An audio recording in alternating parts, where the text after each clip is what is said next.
modelnya ada 3. Yang pertama seorang wali, ya, dia orang soleh yang kalau orang minta doa kepada dia, Allah kabulkan doanya. Ini boleh kita datang kepada orang-orang seperti itu, hanya untuk minta doa dan minta nasihat, minta arahan. Ini sesuai dengan hadis riwayat Muslim yang dinukil oleh Imam Nawawi dalam hadis Arba'in. Ya, apa kata Nabi?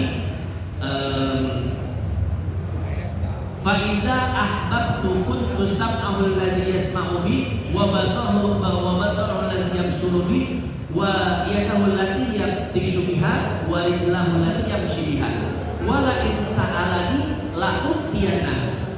Ada seorang hamba yang sangat aku cintai dari Allah. Kalau dia meminta, aku akan kabulkan.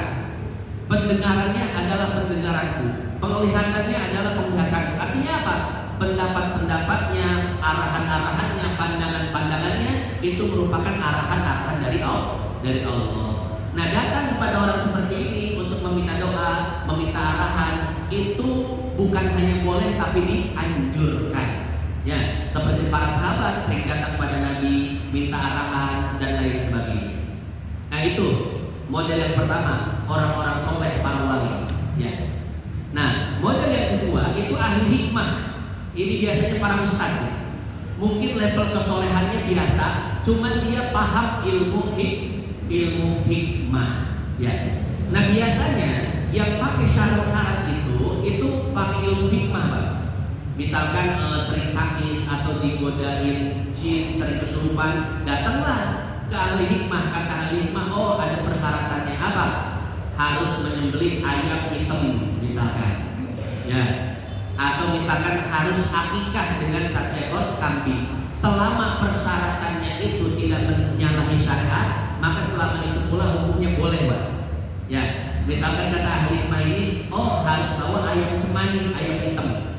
Nanti kita sembelih, setelah disembelih nanti dimasak dan dibagi-bagikan kepada fakir miskin. Itu kan sedekah ya? Itu boleh, tidak jadi masalah. Ya. Atau misalkan seekor kambing diakikahkan. Anda ini rezeki sempit, urusan sulit karena belum akikah, kata ahli hikmah ini. Karena memang ada keterangannya, Pak.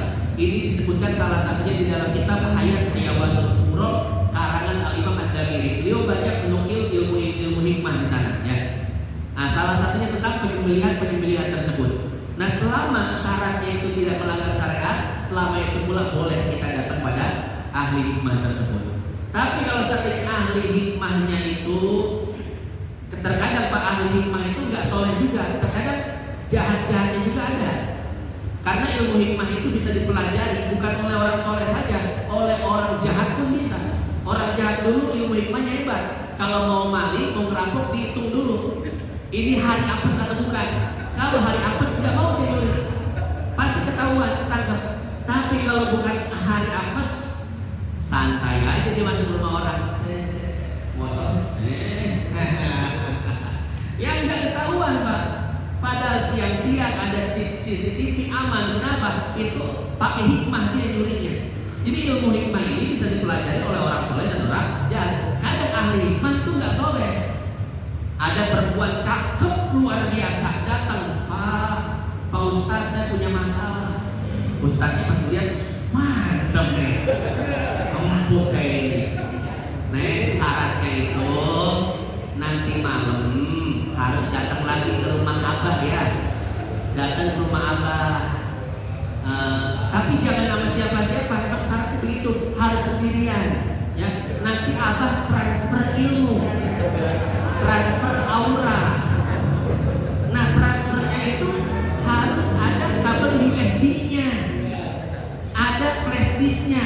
Mana flash disk-nya? Ini di bawah, ini flash disk-nya. Ya.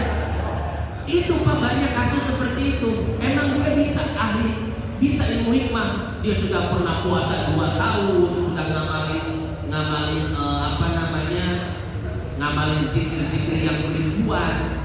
Tapi karena terdorong hawa nafsu, masya Allah, ngelihat pasiennya yang cakep, akhirnya betul transfer aura. Caranya begitu, ada penyambungnya itu, Pak. Banyak kejadian seperti itu. Nah, Jadi kalau syaratnya itu bertentangan dengan syariat, maka tidak boleh. Ya, itu yang kedua. Modelnya apa? Hikmah. Yang ketiga dukun. Nah kalau dukun itu sama sekali tidak boleh, haram.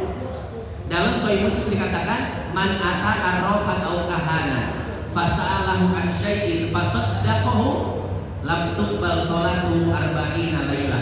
Barang siapa yang datang pada dukun, seorang peramal, untuk bertanya-tanya tentang bisnis, tentang hari pernikahan, mbah besok hujan atau enggak, kapan saya untuk menikahkan anak, kapan begini, kapan begitu, minta jima, minta ini itu, apalagi pengen ngerjain orang, dia percaya dengan kata-kata si dukun, membenarkannya, maka selama 40 hari 40 malam sholatnya tidak diterima oleh Allah. Ini hati-hati ya. Nah jadi kalau kita pengen datang pada seseorang, kita lihat dulu ini kira-kira golongan mana, golongan orang soleh, para wali. Nah, ini mutlak boleh, bahkan dianjurkan. Ataukah golongan ahli hikmah? Ini perlu kita teliti dulu. Ini ahli hikmah yang benar atau enggak. Kemudian yang ketiga dukun, ini udah pasti salah. Ya, jangankan mengamalkan amalan yang diberikan dukun, datangnya pun jangan. Nah, kurang lebih seperti itu. Ya, wallahu a'lam bishawab.